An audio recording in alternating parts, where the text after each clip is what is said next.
آئے اس گاؤں میں رہنے والوں, آئے بنگال سے جڑنے والوں, سنو, حضرت عبد الرحمن حضرت عائشہ کے بھائی حضرت علی کا پرچہ لے کر آ رہے ہیں, گھوڑے پر بیٹھے ہوئے, گھوڑے کی پیر کی ٹھوکریں دھول اڑا رہی ہیں.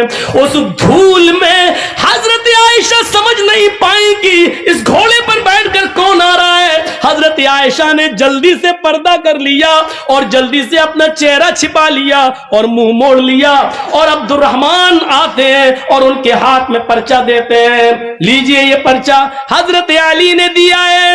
حضرت عائشہ نے اس پرچے کو لیا اور پرچہ پڑھنے سے پہلے کہا, اے اللہ یہ کون سا دور آ گیا ہے, اے اللہ یہ کیا زمانہ آ گیا ہے, اب لوگ میرے پاس دلیری کے ساتھ آنا شروع ہو گئے ہیں, اب میرے پاس آنے میں شرماتے بھی نہیں ہیں. اے اللہ یہ کیا دیکھ رہی ہوں میں کہ لوگ اب بالکل نڈر ہو گئے اور لوگ میرے پاس برجستہ آنے لگے ہیں. پہلے آواز دیتے تھے, اپنا نام بتاتے تھے, سب کچھ کہتے تھے, اس کے بعد میرے پاس آتے تھے.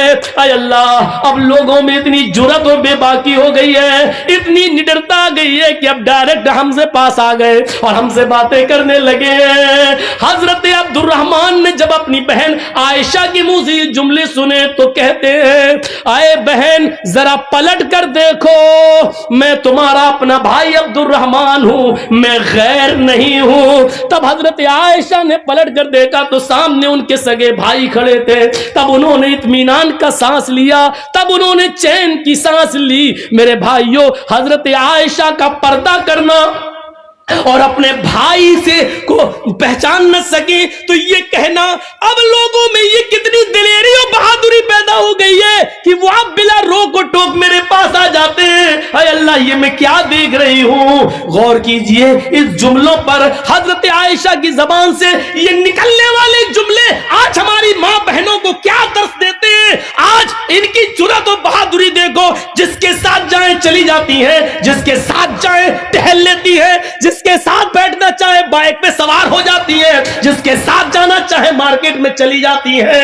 ذرا تصور کرو میرے پیارے ساتھیوں, حضرت عائشہ تو اپنے بھائی سے بھی نہیں دیکھ رہی ہیں. جب پتا چلتا کہ یہ میرے بھائی ہے تب انہوں نے چہرہ کھول کر اپنے بھائی کو دیکھا, کہا کہ اب کوئی بات نہیں, اب شک میرا دور ہو گیا ہے. ذرا تصور کیجیے حضرت عائشہ کو یہ بھی پسند نہیں کہ کوئی آئے اور بغیر مجھے اپنا نام بتائے اور بغیر اجازت لیے ہوئے مجھ سے ملے. میری ماں بہنوں ہمیں سوچنا پڑے گا کہ یہ سب کیا ہے اور آج ہم کس دلدل میں گھسے ہوئے ہیں. ترقی اس کو نہیں کہا جا سکتا ہے جس کو ہم ترقی کا نام دے رہے ہیں, یہ ترقی نہیں ہے جس کو ہم ترقی کہہ رہے ہیں.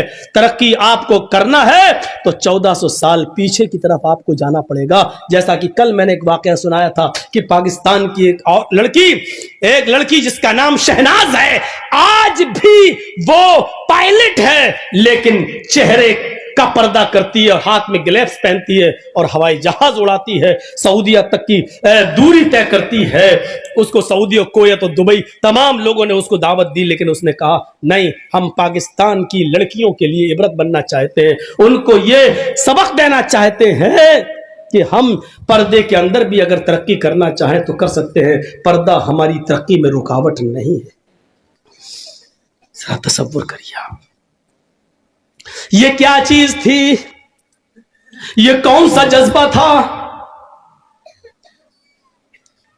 اللہ کے نبی اعلان کر رہے ہیں کہ النساء حبالۃ الشیطان.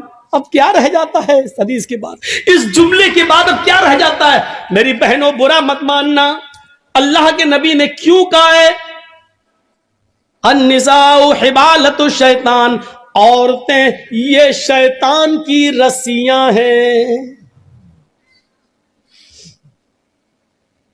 نہیں, تمہیں برا نہیں ماننا چاہیے, ساری عورتیں اس میں شامل ہیں. کیا ہماری ماں نہیں ہے, کیا جرجیز کی بہن نہیں ہے, کیا جرجیز کی ماں نہیں ہے, عورتوں میں تو وہ بھی شامل ہے. تو پھر یہ کیوں سمجھتی ہو کہ میں تمہیں کہہ رہا ہوں شیطان کی رسی, جہاں اللہ کے نبی صلی اللہ علیہ وسلم نے تمہیں شیطان کی رسی کہا ہے, وہاں یہ بھی فرمایا ہے کہ ان الدنیا الدنیا کلھا متاع وخیر متاع الدنیا المرأۃ الصالحہ، دنیا ساری کی ساری فائدہ حاصل کرنے کی چیز ہے، اور سب سے بہترین پونجی، سب سے بہترین فائدہ حاصل کرنے کی چیز جس سے فائدہ اٹھایا جائے وہ نیک عورت ہے۔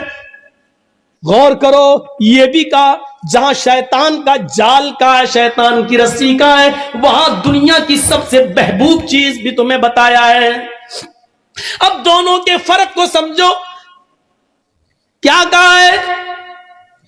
النساء حبالۃ الشیطان لیصید بها الرجال، لیصید بها الرجال، شیطان کی رسیاں ہیں یہ عورتیں، اور شیطان اسی جال کو ڈال کر، اسی رسی کو ڈال کر مردوں کا شکار کرتا ہے۔ شیطان جب کسی آدمی کو پھانستا ہے تو اسی شکار کا استعمال کرتا ہے۔